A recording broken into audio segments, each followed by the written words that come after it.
Atos, capítulo 13. A comunidade em Antioquia era abençoada com um grande número de profetas, pregadores e mestres. Barnabé, Simão, também chamado de Negro, Lúcio de Cirene, Manaém, conselheiro do rei Herodes, Saulo. Um dia, enquanto adoravam a Deus, também estavam jejuando enquanto esperavam por orientação.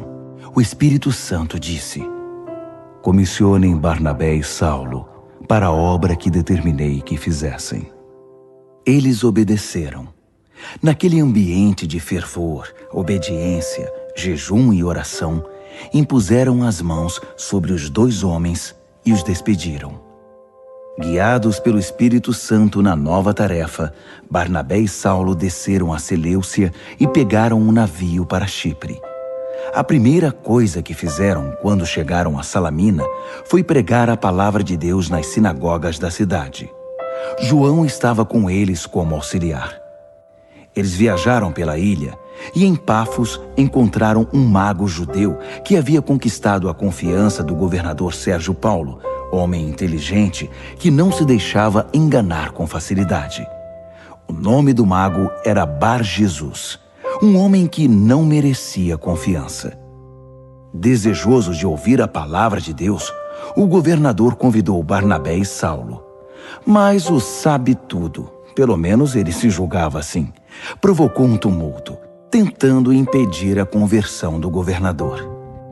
Então Saulo, ou Paulo, cheio do Espírito Santo, olhando-o bem nos olhos, disse: você é um falso, um verdadeiro diabo. Você passa as noites inventando esquemas para enganar o povo. Mas agora que você desafiou Deus, o jogo acabou. Você vai ficar cego. Não vai ver a luz do sol por um bom tempo. Na mesma hora, ele perdeu a visão. Começou a tropeçar nas coisas e pediu que alguém o guiasse pela mão. Diante de tudo isso, o governador tornou-se cristão, muito impressionado com tudo que era dito a respeito do Senhor. De Pafos, Paulo e seus companheiros navegaram até Perge, na Panfilha. Ali João desistiu da viagem e voltou para Jerusalém. De Perge, o restante do grupo viajou até Antioquia, na Pisídia. No sábado, foram à sinagoga. Depois da leitura das Escrituras, a lei de Deus e os profetas, o líder da reunião lhes perguntou: amigos, vocês têm algo a dizer? Uma palavra de encorajamento, talvez? Paulo se pôs de pé, fez uma pausa, respirou fundo e disse: meus patrícios e amigos de Deus, ouçam. Deus teve um interesse especial por nossos antepassados. Libertou nosso povo, que vivia oprimido no Egito, e os tirou de lá em grande estilo. Cuidou deles durante cerca de 40 anos naquele deserto, e depois, tendo eliminado 7 inimigos que os enfrentavam, deu a eles a terra de Canaã. Tudo isso aconteceu num período de cerca de 450 anos. Até o tempo do profeta Samuel, Deus deu a eles juízes para liderá-los. Então eles pediram um rei, e Deus designou Saul, filho de Quis, da tribo de Benjamim. Depois de Saul ter governado 40 anos, Deus lhe tirou o trono e o entregou a Davi com esta declaração: vasculhei a terra e encontrei Davi, filho de Jessé. O seu coração está em sintonia com o meu coração, e ele fará toda a minha vontade. Dos descendentes de Davi, Deus fez surgir um Salvador para Israel, Jesus. Foi como prometera, mas somente depois de João ter anunciado sua vinda ao povo, preparando-os para uma mudança radical de vida. No final de seu ministério, João esclareceu: vocês pensam que sou o Messias? Não, não sou o Messias. Mas aquele que vocês aguardaram todos esses anos está para chegar, e eu estou prestes a sair de cena. Prezados irmãos e irmãs, filhos de Abraão e amigos de Deus, essa mensagem de salvação foi enviada exatamente a vocês. O povo e os líderes de Jerusalém não o reconheceram como Messias e o condenaram à morte. Mesmo sem encontrar um bom motivo, exigiram que Pilatos o executasse. Eles fizeram apenas o que os profetas disseram que fariam, mas não tinham ideia de que estavam seguindo ao pé da letra o que os profetas haviam previsto. Embora os escritos desses profetas fossem lidos todos os sábados nas sinagogas que eles frequentavam.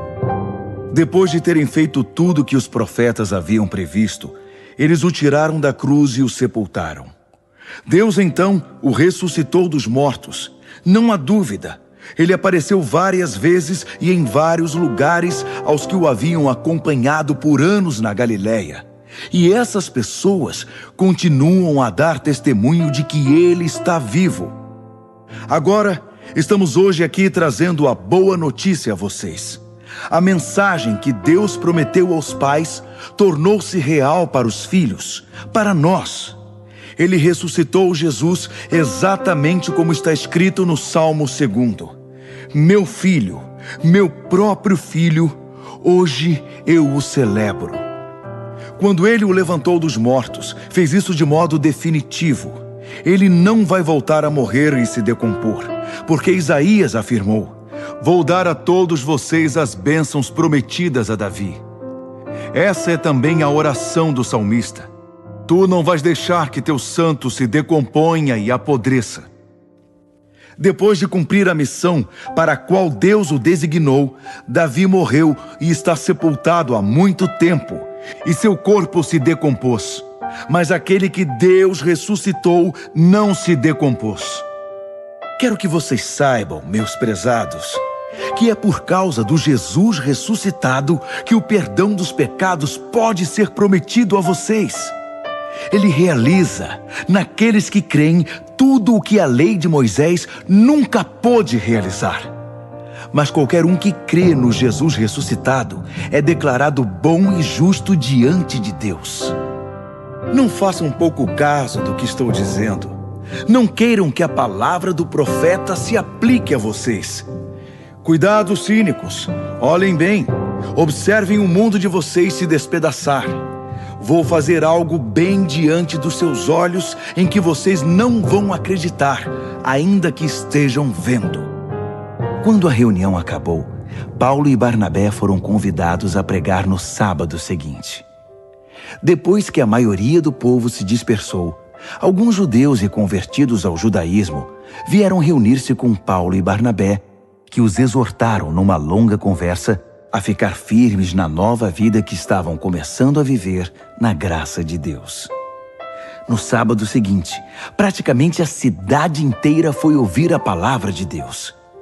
Vendo a multidão, alguns judeus roeram-se de inveja e começaram a fazer oposição a Paulo, contradizendo tudo o que ele dizia.